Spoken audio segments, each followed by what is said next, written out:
বাংলাদেশের তৈরি প্রথম ইলেকট্রিক গাড়ি টেস্ট ড্রাইভ করেছেন প্রধানমন্ত্রী তারেক রহমান। আজ রাজধানীর তেজগাঁওয়ে প্রধানমন্ত্রীর কার্যালয়ে বাংলাদেশ অটো ইন্ডাস্ট্রিজ লিমিটেডের তৈরি ইলেকট্রিক গাড়ি টেস্ট ড্রাইভ করেন প্রধানমন্ত্রী। প্রধানমন্ত্রী গাড়ি উৎপাদনকারীদের সার্বিক সহযোগিতার আশ্বাস দেন। পরিবেশ বান্ধব, বিদ্যুৎ সাশ্রয়ী ইলেকট্রিক গাড়ি চট্টগ্রামের মিরসরাই স্পেশাল ইকোনমিক জোনে তৈরি হচ্ছে। প্রতিষ্ঠানটির কর্তৃপক্ষ জানিয়েছে আগামী জুলাই থেকে বাণিজ্যিকভাবে এই গাড়ির উৎপাদন শুরু হবে।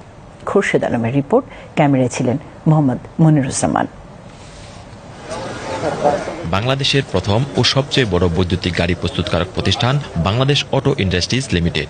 কোম্পানিটি দেশের নিজস্ব ব্র্যান্ডের অধীনে ইলেকট্রিক যানবাহন তৈরি করছে। শনিবার রাজধানীর তেজগাঁওয়ে প্রধানমন্ত্রীর কার্যালয়ে বাংলাদেশ অটো ইন্ডাস্ট্রিজ লিমিটেডের তৈরি ইলেকট্রিক গাড়ি টেস্ট ড্রাইভ করেন প্রধানমন্ত্রী তারেক রহমান। তিনি প্রতিষ্ঠানটির তৈরি বিভিন্ন ধরনের গাড়ি চালিয়ে দেখেন।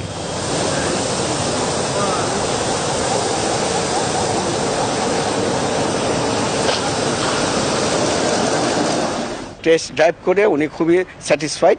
উনি জাপানিজ গাড়ি এবং ইউরোপিয়ান গাড়ির যে কমফোর্ট, উনি বলছেন একই রকম কমফোর্ট। সুতরাং এই গাড়িগুলা বাংলাদেশের জন্য খুবই প্রযোজ্য এবং উনি খুবই পছন্দ করেছেন আমাদের গাড়িগুলা। আশা করি এই বাংলাদেশের সরকারি বেসরকারি সব সেক্টরে এই গাড়িগুলো কিনবে। শুধু বাংলাদেশের বাজার নয়, বিশ্বের বাজার ধরতেও গাড়িগুলো ডিজাইন করা হয়েছে বলে জানান প্রতিষ্ঠানটির চেয়ারম্যান।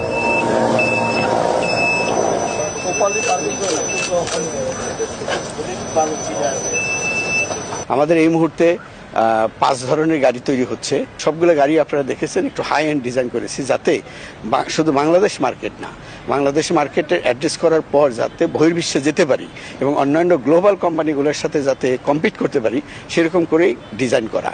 আমাদের গাড়িগুলো দেখবেন স্পেসিফিকেশন এবং ইন্টেরিয়র ওই একেবারে ইউরোপের চায়নার গাড়ির মধ্যে ইন্টেরিয়র ওই টাইপের।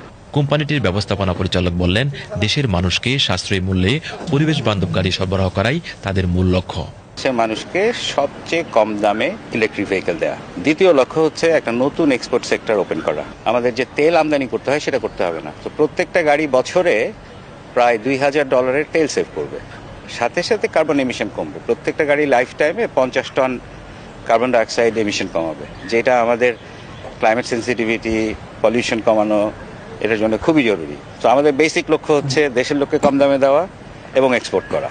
পরে প্রধানমন্ত্রী Tarique Rahman Bangladesh auto industries limited কর্তৃপক্ষের সঙ্গে মত বিনিময় করেন। এ সময় প্রধানমন্ত্রী তাদেরকে সার্বিক সহযোগিতার আশ্বাস দেন।